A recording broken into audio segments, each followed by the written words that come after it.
Hola, mi nombre es Marley Hernández Cruz y yo les voy a hablar sobre las aportaciones de Pasteur. A continuación les voy a dar una breve introducción sobre quién fue Pasteur. Bueno, pues este fue un importante químico y bacteriólogo francés que revolucionó el mundo de la biología, rechazando la generación espontánea y determinando que las enfermedades infecciosas eran causadas por microorganismos. Realizó grandes contribuciones en el campo de las ciencias y especialmente en el campo de la química.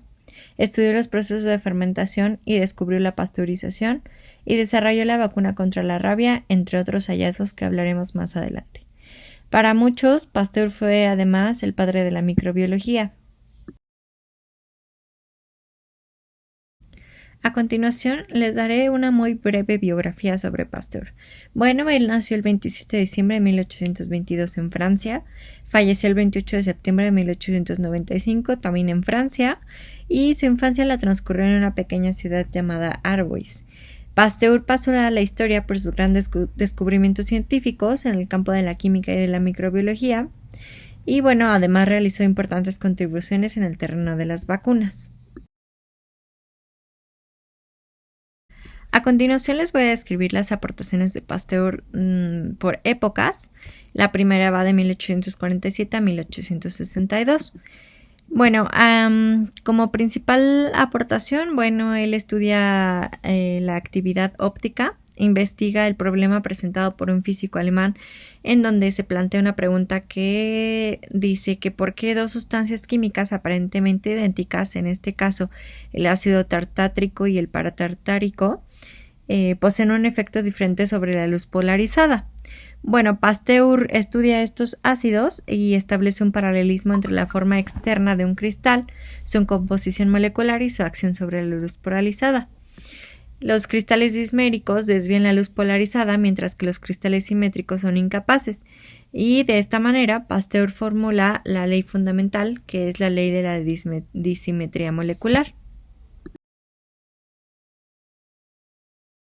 Pasteur creía haber descubierto una línea de demarcación entre las estructuras orgánicas elaboradas por seres vivos, es decir, con una estructura molecular disimétrica, y las preparadas en los laboratorios con una estructura simétrica.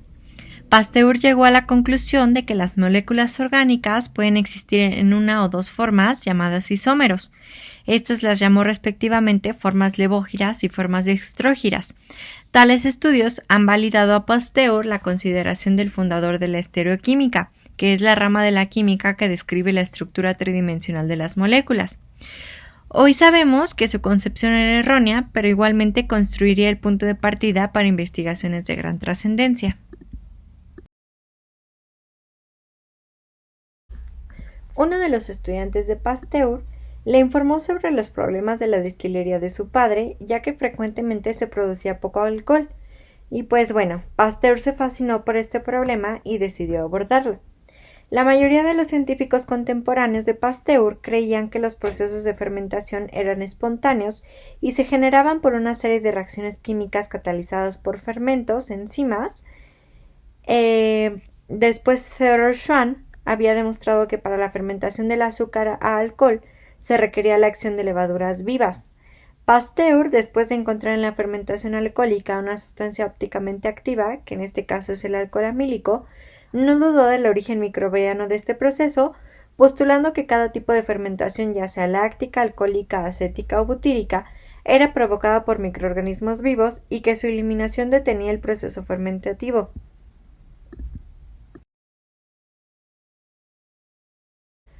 Aunque su convicción de que la levadura desempeñaba algún tipo de papel en este proceso no era original, logró corroborar que la producción de alcohol en la fermentación se debe en efecto a las levaduras y que la indeseable producción de sustancias como el ácido láctico o el ácido acético que agrían el vino se debe a la presencia de otros organismos como las bacterias. Entonces, Pasteur resolvió el problema con el simple método de someter a altas temperaturas las soluciones azucaradas iniciales, en donde se eliminaba con ello las bacterias y así se evitaba la acidificación del producto final. Es así como se da cuenta de la fermentación. Con respecto a la generación espontánea, Pasteur abordó los experimentos diseñados para hacer frente a la cuestión de la procedencia de estos microorganismos. él se planteaba la pregunta de que si se generaban de forma espontánea en las propias sustancias o penetraban en ellas desde el entorno. Bueno, en 1860 la Academia Francesa de las Ciencias anunció un premio de 2.500 francos a quien proporcionara pruebas experimentales convincentes para refutar la teoría de la generación espontánea.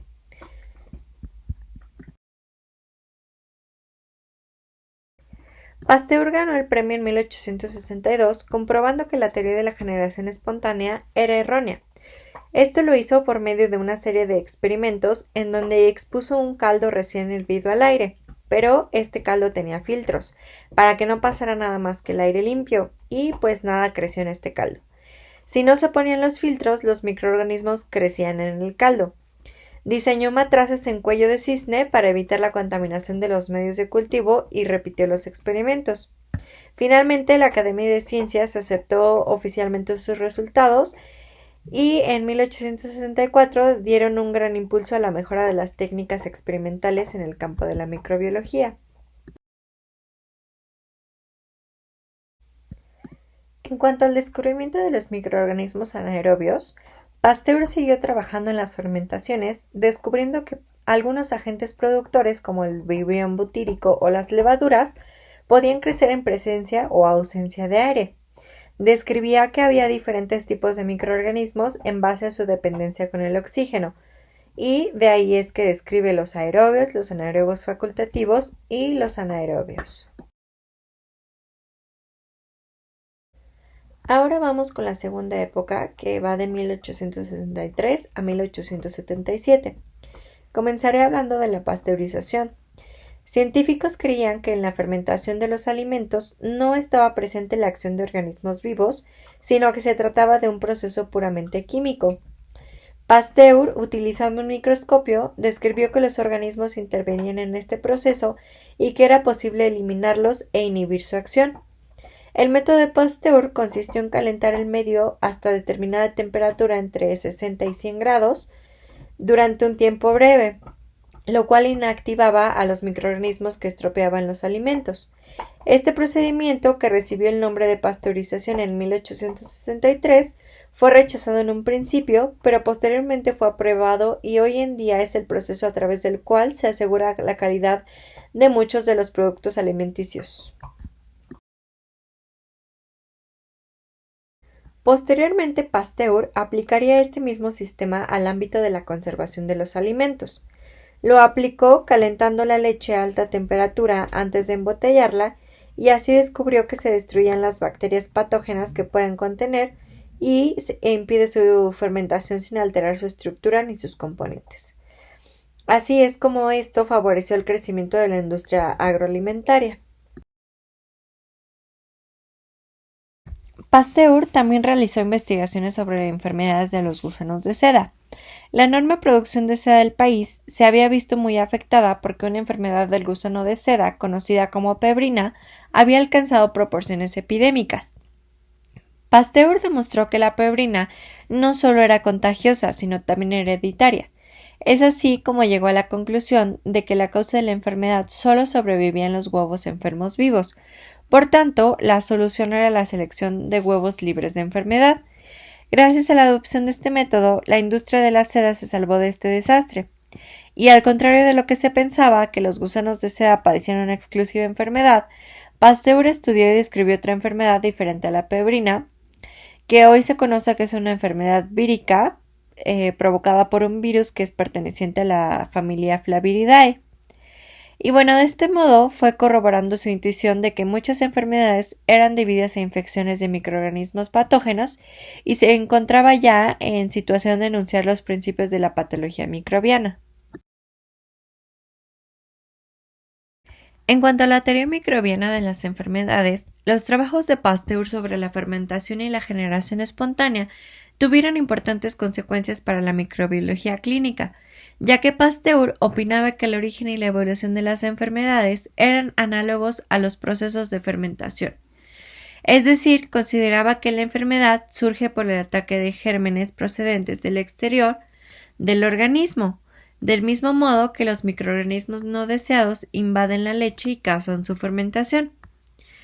Este concepto, llamado teoría microbiana, fue muy debatido por médicos y científicos de todo el mundo. Uno de los principales razonamientos aducidos en su contra era que el papel desempeñado por los microorganismos en la enfermedad era secundario y carecía de importancia. La idea de que organismos diminutos fueran capaces de matar a otros inmensamente mayores le parecía ridícula a mucha gente. Otras razones que proclamaban sus críticos era que Pasteur no era un médico, sino un químico. No obstante, los estudios que realizó Pasteur en los gusanos de seda mostraba que estaba en lo cierto, y en el transcurso de su carrera hizo extensiva esta teoría para explicar las causas de muchas otras enfermedades.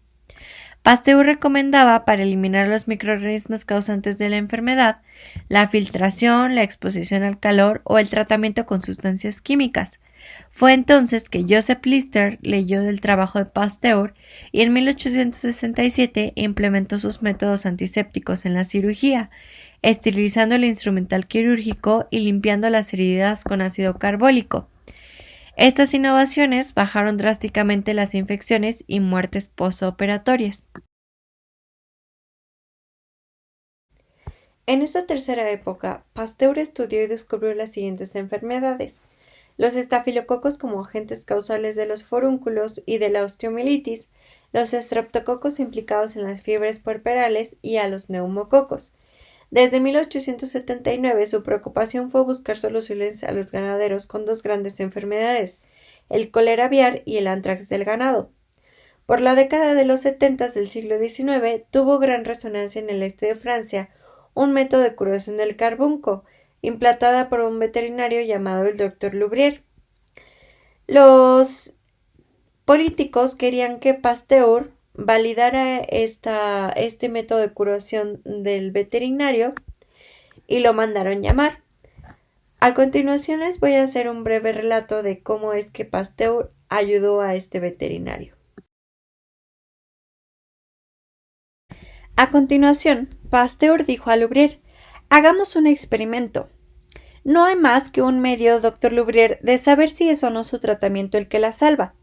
Trajeron 4 vacas sanas y Pasteur inyectó en la paletilla a los 4 animales dosis de microorganismos virulentos del carbunco, en cantidad tal que serían seguramente capaces de matar una oveja y lo suficientemente elevadas para destruir unas cuantas docenas de caballos.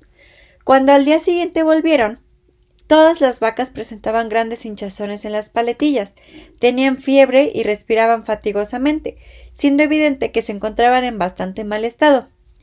Bueno, doctor, dijo Pasteur, de estas vacas enfermas, elija usted 2, que vamos a llamar la A y la B. Aplíqueles usted su nuevo tratamiento y vamos a dejar las otras 2, la C y la D, sin ningún tratamiento curativo.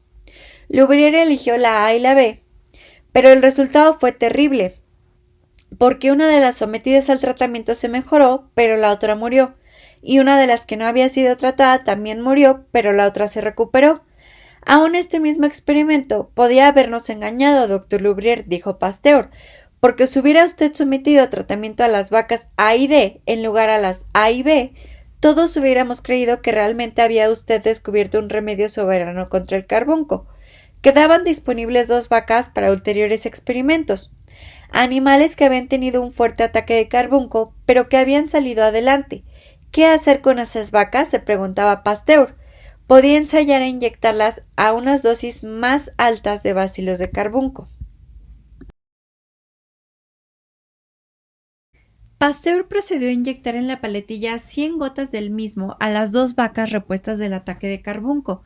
Se puso a esperar, pero a aquellos animales no les sucedió nada, ni siquiera una inflamación en el sitio de la inyección. Las vacas permanecieron completamente indemnes. Entonces, Pasteur hizo una de sus conjeturas. Cuando una vaca ha tenido carbunco y sale adelante, no hay en el mundo microbio carbuncoso capaz de producirle otro ataque. Está inmunizada. Se hacía la pregunta de cómo producir a un animal un ataque ligero de carbunco, un ataque benigno que no le matase, pero que le inmunizase con toda seguridad. Debe existir alguna manera de hacer esto, él decía. Meses enteros, la pesadilla de la atenuación de microorganismos persiguió a Pasteur. hasta que en 1880 hizo un gran descubrimiento. Pasteur estaba trabajando con la enfermedad del cólera aviar. Obtuvo cultivos puros de esta bacteria en un caldo de carne de gallina y puso una gota de ese cultivo en una corteza de pan que dio a comer a una gallina. A las pocas horas el pobre animal dejó de cacarear, rehusó comida, se le erizaron las plumas y al día siguiente andaba vacilante, con los ojos cerrados por una especie de sopor invencible que se convirtió rápidamente en la muerte. Roux y Chamberlain, que eran los ayudantes de Pasteur, se ocuparon de subcultivar día tras día el microorganismo hasta que las mesas de laboratorio llegaron a estar atestadas de los cultivos abandonados, algunos viejos de unas cuantas semanas. Aquí se hizo la luz. Pasteur dijo a Roux: sabemos que los microbios de las gallinas siguen viviendo en este matraz aunque tengan ya varias semanas, pero vamos a probar de inyectar de este viejo cultivo a unas gallinas. Roux, el ayudante, siguió estas instrucciones y las gallinas se enfermaron rápidamente, se volvieron somnolientas y perdieron su acostumbrada vivacidad, pero a la mañana siguiente, cuando Pasteur llegó al laboratorio dispuesto a hacer la disección de los animales, porque estaba seguro que habían muerto, las encontró perfectamente felices y alegres. Al día siguiente, después de dejar a las gallinas a cargo, Pasteur y sus ayudantes se fueron de vacaciones de verano. Cuando regresaron, ya no se acordaban de aquellas aves. Pero un día Pasteur le dijo al encargado de cuidar las gallinas que trajera unas cuantas y las preparara para inocularlas. El ayudante le dijo: solo nos quedan un par de gallinas que no han sido utilizadas todavía. Acuérdese usted de que antes de marchar utilizó las mismas que quedaban, inyectándoles los cultivos viejos, y aunque enfermaron, no llegaron a morirse. Pasteur le dijo: bueno, traiga usted la pareja nueva que queda y también otras de las que ya hemos utilizado, aquellas que pasaron el cólera y que se salvaron. El ayudante inyectó en los músculos de la pechuga de las gallinas nuevas y de las que habían pasado el cólera caldo que tenía los microorganismos. Cuando al día siguiente entraron al laboratorio los ayudantes de Pasteur, encontraron a Pasteur dando paseos delante de las jaulas de las gallinas. Pasteur les dijo: miren ustedes, las gallinas nuevas inyectadas ayer están muertas, así como debía suceder. Pero vean ustedes ahora estas otras dos que pasaron el cólera después de haber recibido el mes pasado una inyección de cultivo viejo.